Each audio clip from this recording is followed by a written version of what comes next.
is better equipped to learn a new language, children or adults? Today we're going to be exploring it from the psychological point of view with a little bit of input from the linguistic side of things.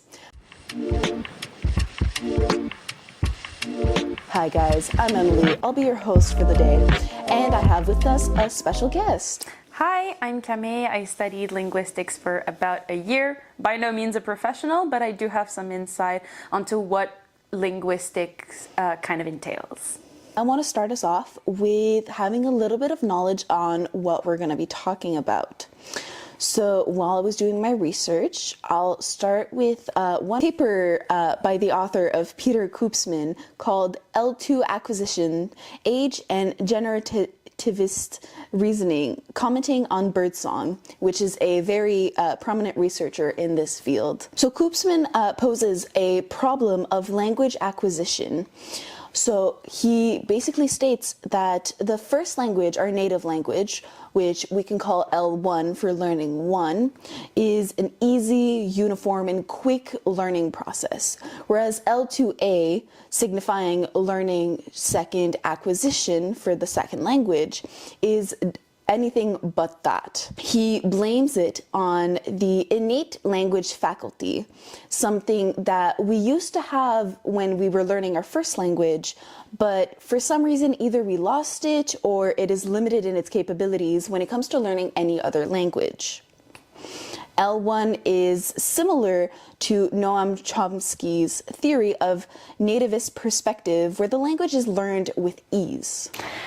Actually, there are a lot of things, from what I'm hearing, are highly related to linguistics as a field of study. Now, you mentioned something about the innate language faculty. There is definitely something innate, at least from the linguistic point of view, considering that from linguistics, we don't view languages just as body of knowledge, but really as a system of what's going on in our brains, kind of like a cognitive function. He was justifying that our second language could be harder to learn either by the innate language faculty like we established, or his other hypothesis might be the biolinguistic approach. To quote Koopsman, the window of opportunity gets shut, and maturation is the key to why it gets closed. This is where we get the critical period that was touched on by a lot of the sources I consulted. The critical period is basically a time in your life where you're more capable of learning a new language. Hence, the critical period. It is critical in terms of learning a new language. Often people view this as, well, we might know it more as when kids are more of a sponge for languages, is usually what it's referred to for most people.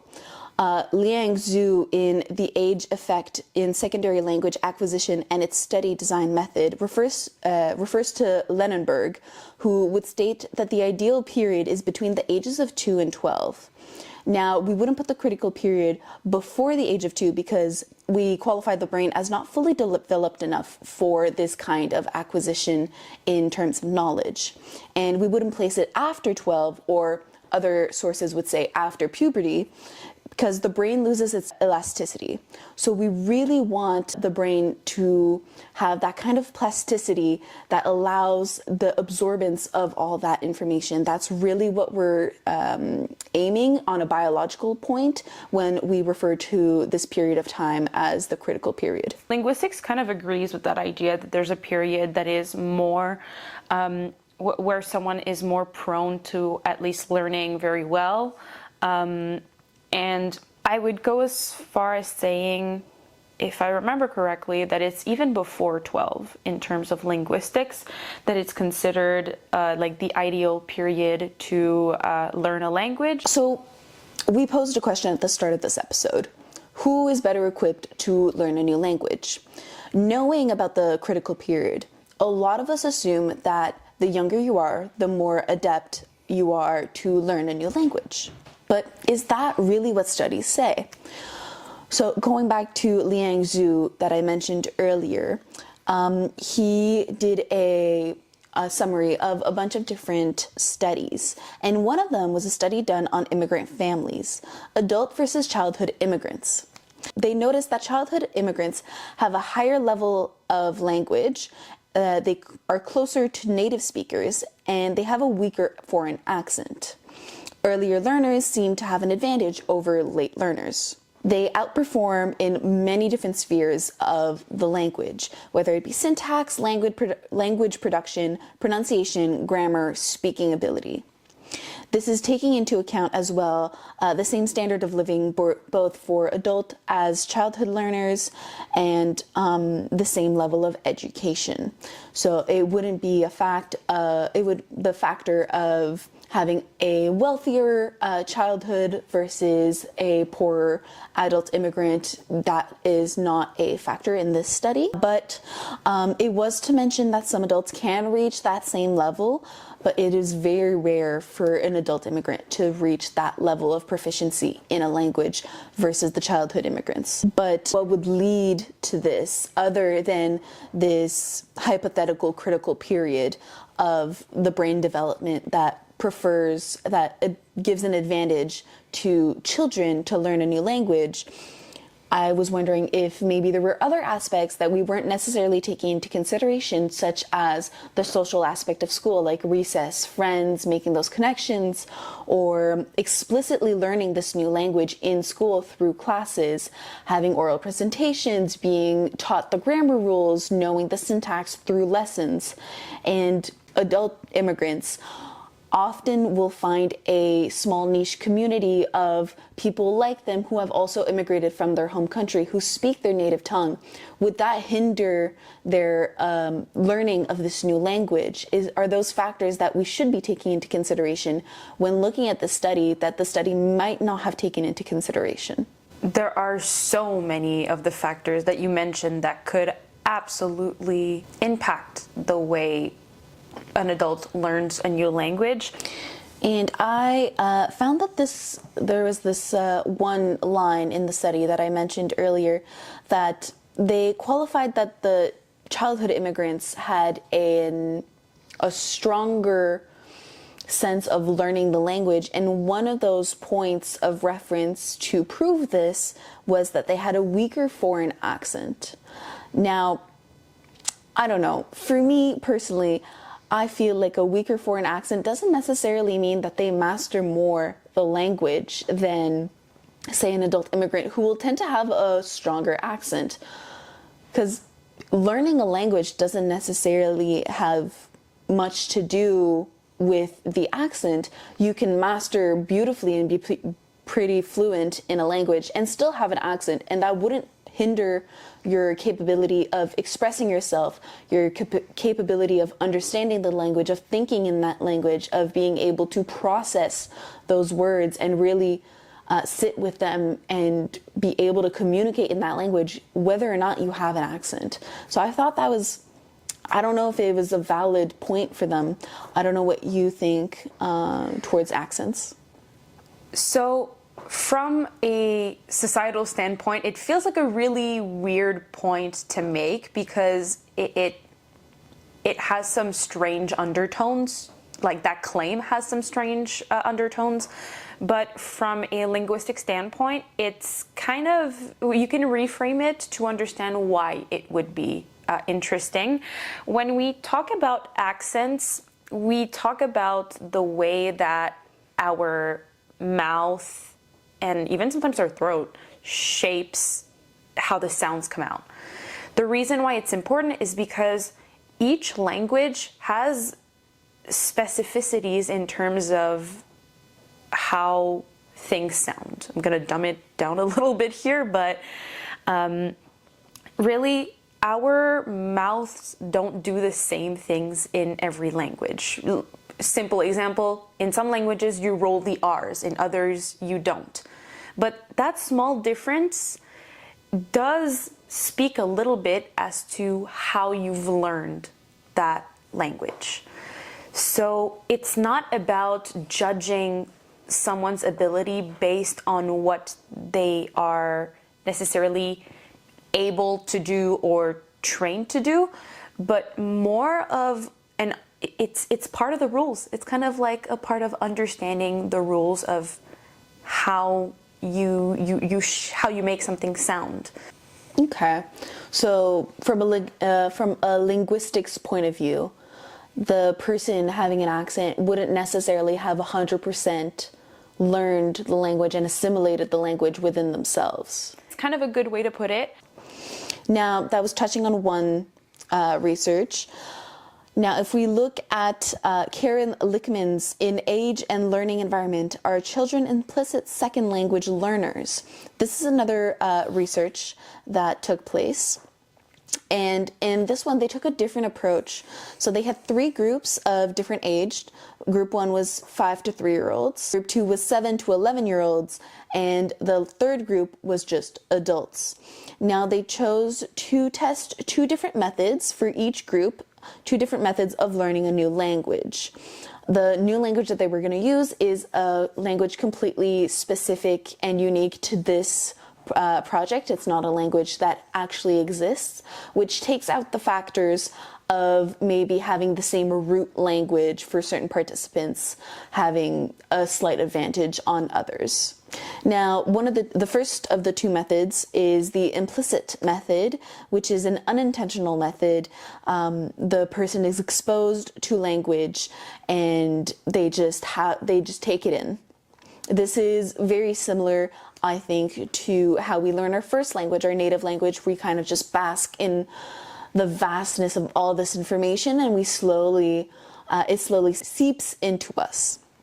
The knowledge is then accessed quite quickly by the brain and pretty automatically, which makes for a great person to have a conversation with. To test this method, they showed the groups a vocabulary list, and then they showed sentences fully formed. And that's pretty much all they had. They had people playing with toys to represent the sentences, but they only had the vocabulary list at the start of the experiment. And then from that point on, every session, they just had the same sentences acted out with toys. Now, the second method that they had was the explicit method. The explicit method would be more of a conscious, intentional way of learning a language. The knowledge is accessed when there is a lot of time to be able to process, and they can focus on the accuracy, which leads to a person who's really good at taking tests on this language and writing. The people from this group had the same things happen to them as the implicit group, only we added the aspect that they were also taught the rules of grammar. Now, their hypothesis for this study was that the kids would have a better grasp on the language with the implicit technique, whereas adults would have the stronger hold on the language through the explicit because of what they call the cognitive maturation. Cognitive maturation is very similar to the idea that we stated earlier, the critical period. So basically that after a certain point, adults will mature past the point of being able to simply absorb the language and will now rely on the explicit techniques and the explicit teachings of a language to be able to properly absorb it. When you learn a native language, you're kind of like a sponge. You absorb everything around you, and whether you know it or not, you're absorbing rules. You don't know it yet, but even as you start talking, you start to abide by them because you kind of you start to understand the patterns. There are patterns in language. We know this. So you start to understand those patterns and you start to apply them by being corrected, by hearing others apply them. And later on, you might learn those rules when you have like classes in grammar and stuff like that. But there's nothing that really replaces that process of really absorbing something. When you do it once, it's almost as if you can't really do it again. It's your brain has already been trained to do it for one language. It doesn't really necessarily go backwards. So language learning after that is strictly or almost strictly about learning rules, not about necessarily absorbing in the same way that you do when you have no other point of reference for a language. By the end of the study, we discovered some pretty interesting things, such as their hypothesis for kids was incorrect.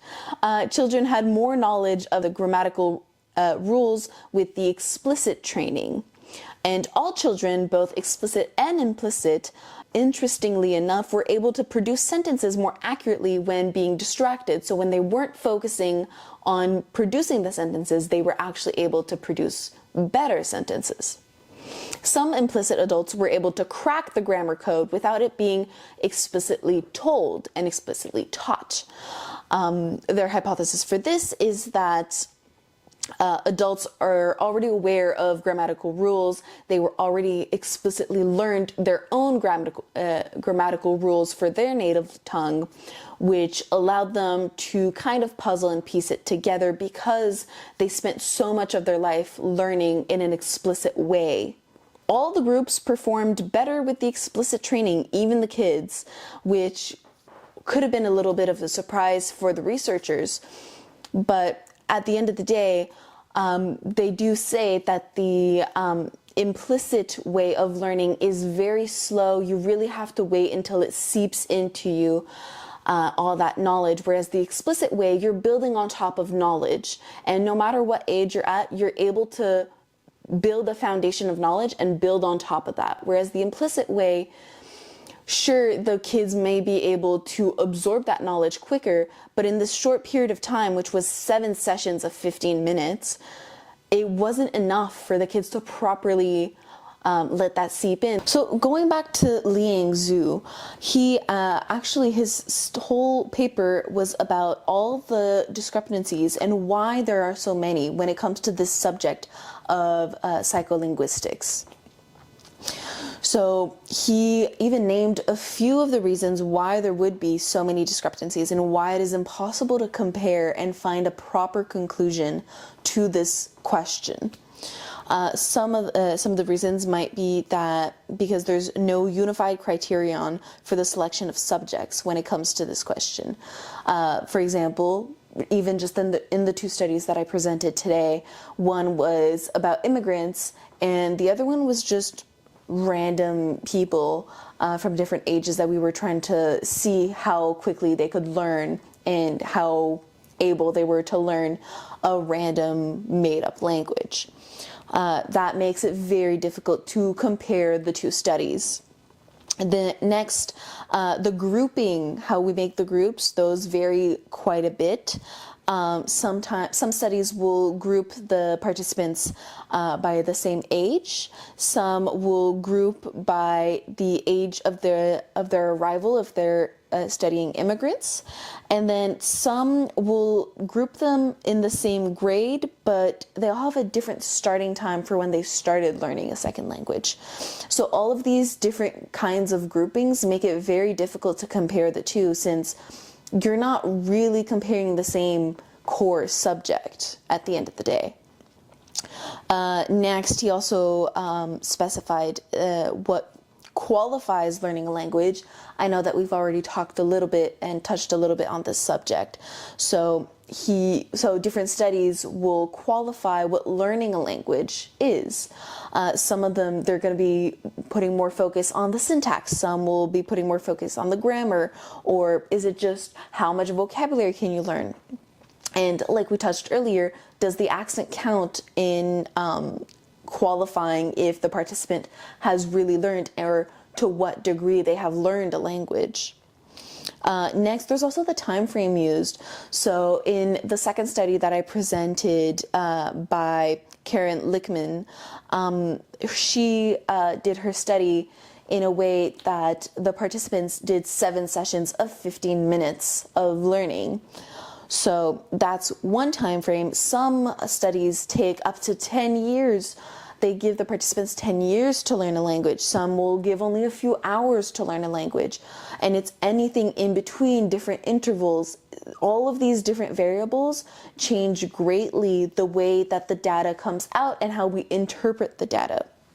Although at the end, Xu also, he himself concludes that children learn better, whereas adults learn faster. So he says that different teaching methods should be applied for different aged learners. Thank you guys so much for tuning in to this week's episode. I want to give a big thanks to Kemi again for joining us, and we'll see you guys next week. Bye.